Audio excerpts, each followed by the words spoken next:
My name is Victor Mwanga. I am the chairman of the Bamboo Association of Kenya. The Bamboo Association of Kenya is an association that brings together different players in the bamboo sector in Kenya. The bamboo value chain is a real long value chain because it starts from the point where you're looking at establishing the right species for bamboo in which region and at what objective of growing the bamboo. Then from there you go to the actual nursery establishment.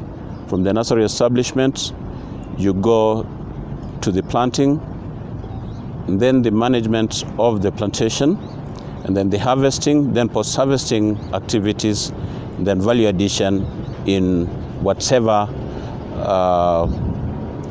place that you want to use your bamboo for.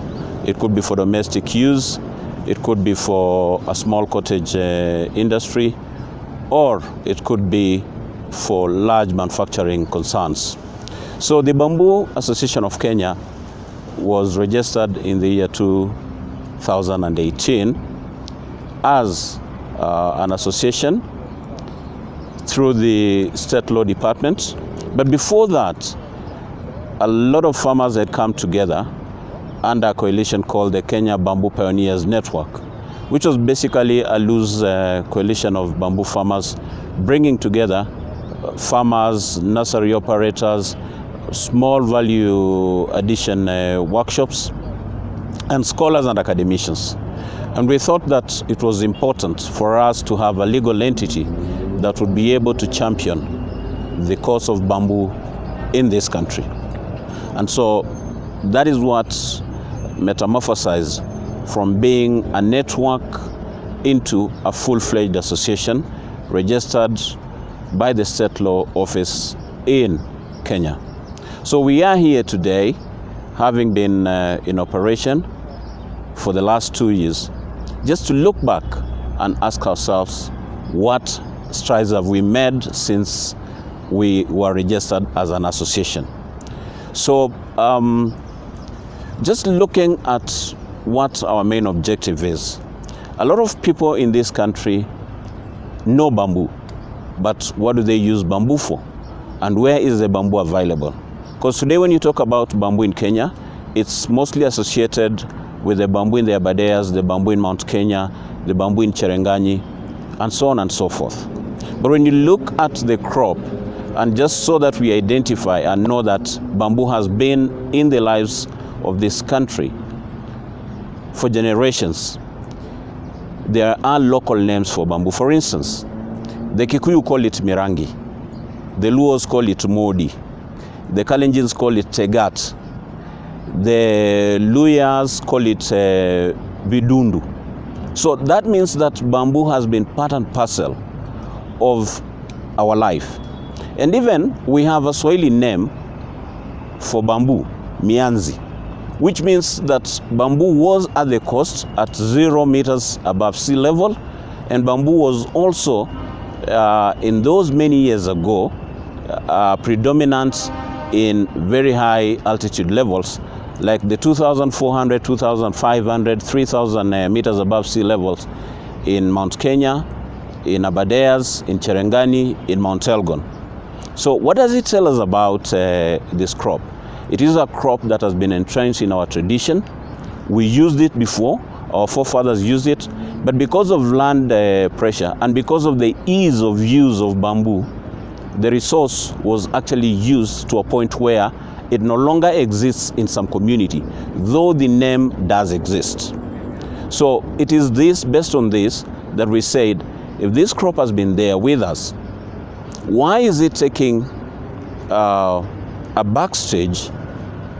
Unlike other crops that have come into this country, like sugarcane was introduced, like maize was introduced, like tea was introduced, coffee was introduced.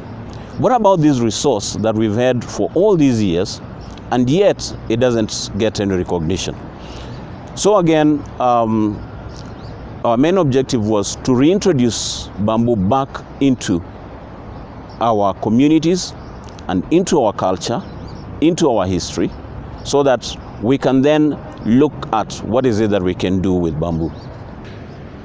So then, the first objective that informed the decision to register the Bamboo Association of Kenya, as I had said, was reintroducing bamboo into the aspects of our community life in Kenya, from the coasts to the highlands. So now the second objective was in tandem with one of the big four agendas in Kenya, which is manufacturing. And so we asked ourselves, bamboo is a number 4, both domestic and foreign income earner in China. For a huge country like China, and having bamboo sitting at the top 4 of its biggest revenue drivers, what is it that we can do in Kenya to bring bamboo up and to also resonate with government thinking in manufacturing? And this goes again in tandem with the government's initiatives to revamp technical institutions, to introduce more technical courses in our institutions of higher learning universities. So when these graduates come out of university, out of tertiary colleges, what is this raw material that is so much available to them in a sustainable way that can actually spur not just the manufacturing sector, but the employment of youth straight from college? A country as advanced in technology as Kenya, with a large population of youth who are very innovative, why not then just get bamboo around them so that we can stop some of these things that we're doing, importing toothpicks, importing matchsticks, chopsticks, all these things that can easily be done by bamboo. So that was the second objective, in tandem with what government is talking about in the Big Four agenda, spur the manufacturing sector and have bamboo sitting in as a critical resource that can absorb the youth who are out there looking for opportunities to have their own little backyard manufacturing concerns, and then slowly by slowly scaling that up to a level where now we can have proper bamboo standardized products in our shops, in our supermarkets, and then saying that, listen, you know what, we've now been able to meet our local demand. How do we now start looking at standardizing the product for the export market?